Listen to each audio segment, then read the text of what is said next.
Le 1er septembre 1939, l'armée allemande attaque la Pologne, déclenchant ainsi la Seconde Guerre mondiale. Après la déclaration de guerre de la France et du Royaume-Uni à Hitler 2 jours après l'attaque contre la Pologne, l'Allemagne se retrouve à nouveau confrontée à une guerre sur 2 fronts.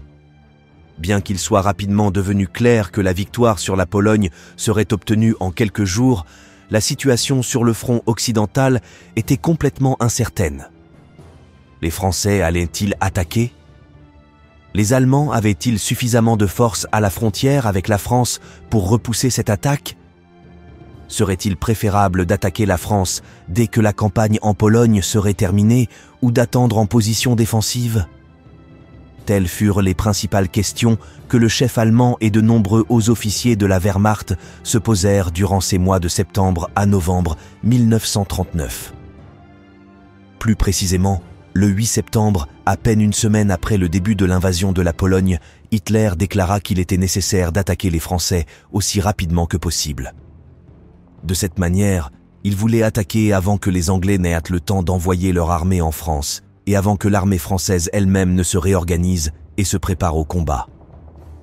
Au 25 septembre, alors que la défaite de la Pologne était déjà clairement en vue, Hitler décida qu'il était impératif d'attaquer la France le plus tôt possible et le 27 septembre, il communiqua sa décision à ses généraux lors d'une réunion privée. Lors de cette réunion, Hitler expliqua que les puissances occidentales devaient être vaincues militairement pour qu'elles ne puissent pas s'opposer à la consolidation et au développement du Reich. De plus, leur destruction était absolument nécessaire pour qu'elle ne représente pas une menace lorsque le peuple allemand commencerait son expansion vers l'Est. Le chef allemand affirma que, puisque le temps jouait en faveur de ses ennemis, l'Allemagne devait attaquer le plus rapidement possible tant qu'elle disposait encore d'un avantage en matière d'armement. Hitler estimait que l'entrée en guerre des États-Unis était inévitable, tout comme les futures hostilités avec Staline. Il fallait donc se dépêcher de neutraliser la France et la Grande-Bretagne. Enfin, il commenta que seul un solide accord de paix avec Londres et Paris, maintenant les gains territoriaux obtenus en Pologne, le ferait renoncer à l'attaque.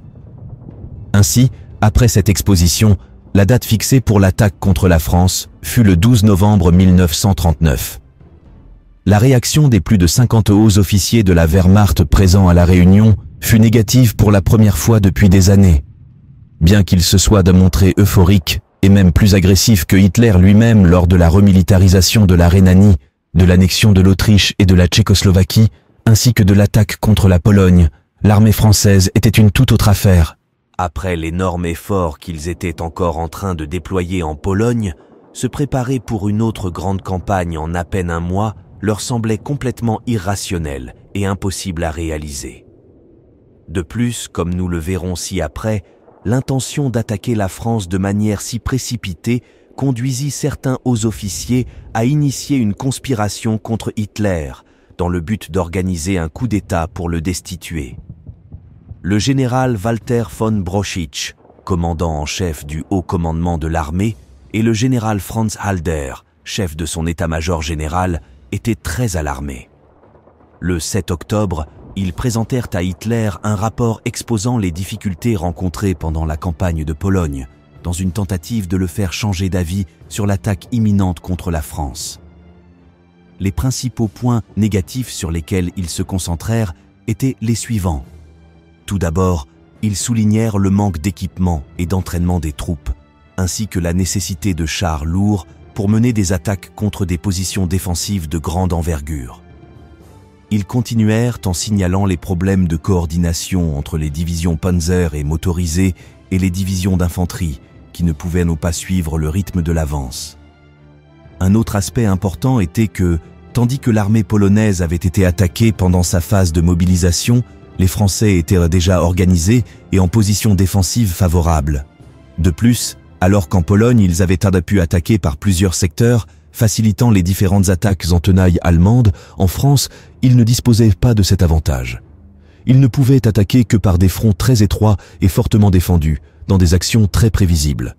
Dans cette situation, tout pointait vers un scénario similaire à celui de la Première Guerre mondiale, avec une durée indéfinie et un nombre incalculable de pertes. Des généraux spécialistes des blindés comme Guderian, Höppner ou Reichenau déconseillaient également de lancer une offensive à la mi-novembre, alors que l'hiver était pratiquement là. Hermann Göring se joignit à cette opposition, indiquant qu'avec le brouillard, le mauvais temps et la courte durée des journées pendant ces mois d'hiver, la Luftwaffe serait incapable de fournir la couverture nécessaire pour soutenir l'avance des troupes terrestres. D'autre part, tant les blindés allemands que l'aviation avaient subi une forte usure pendant la campagne de Pologne. Beaucoup avaient besoin d'être réparés et soumis à des révisions rigoureuses avant d'être envoyés de nouveau au combat. Avoir tout prêt en un mois était totalement impossible. Ainsi, de manière exagérée, ils indiquèrent qu'ils auraient besoin d'au moins 2 ans pour être prêts. Bien que les principaux commandants de l'armée allemande aient analysé en profondeur la campagne de Pologne et immédiatement appliqué les expériences acquises à l'entraînement, ils ne la considéraient pas comme un point de comparaison adéquat pour un conflit avec les Alliés. Évidemment, le principal adversaire de la Première Guerre mondiale jouissait encore d'un grand respect. Concernant une offensive à l'ouest, le colonel général Wilhelm von Lieb se montra assez pessimiste quant aux chances de victoire. Ses mots furent les suivants. « La surprise est impossible. Nous aurons une infinité de victimes sans pouvoir vaincre les Français. Une attaque contre la France ne peut être menée comme l'attaque contre la Pologne, qui n'a duré que quelques semaines. Cette nouvelle attaque sera longue et causera d'énormes pertes. » Outre les avis de Halder, Brauchitsch, Guderian, Göring, Lieb et bien d'autres généraux allemands étaient préoccupés par l'agression des neutres Belgique et Pays-Bas, car ils savaient que cela empêcherait à jamais d'aboutir à une solution pacifique. De cette façon, le conseil de la grande majorité était de suspendre cette attaque précipitée et de se maintenir sur la défensive. Si les Français et les Anglais osaient faire le premier pas, ils seraient massacrés, et ce seraient ensuite les Allemands qui contre-attaqueraient et les vaincraient. Mais que les Allemands attaquent les premiers était quelque chose que la plupart déconseillaient. Aussi paradoxal que cela puisse paraître, et comme nous le verrons plus loin, von Manstein fut l'un des rares à être d'accord avec Hitler dans cette décision, et voulait donc attaquer les Français. Mais avant d'entrer dans cette question, voyons brièvement le complot qu'Halder organisa pour renverser le dirigeant allemand. Préoccupé par la nouvelle aventure dans laquelle Hitler voulait engager l'Allemagne, Halder et son fidèle lieutenant Stülpnagel commencèrent à planifier un coup d'État pour la fin octobre, dans l'intention d'expulser Hitler du gouvernement. Ils commencèrent à sonder de nombreux généraux et hauts responsables pour connaître leur réaction face au plan de Halder. La majorité des officiers s'opposèrent à l'offensive, mais rejetèrent également l'idée de participer à un coup d'État contre Hitler. Parmi les rares à soutenir l'action radicale de Halder se trouvaient Wilhelm von Lieb et Höppner, qui tentèrent également de faire en sorte que de nombreux hauts responsables présentent leur démission pour forcer la suspension de l'offensive.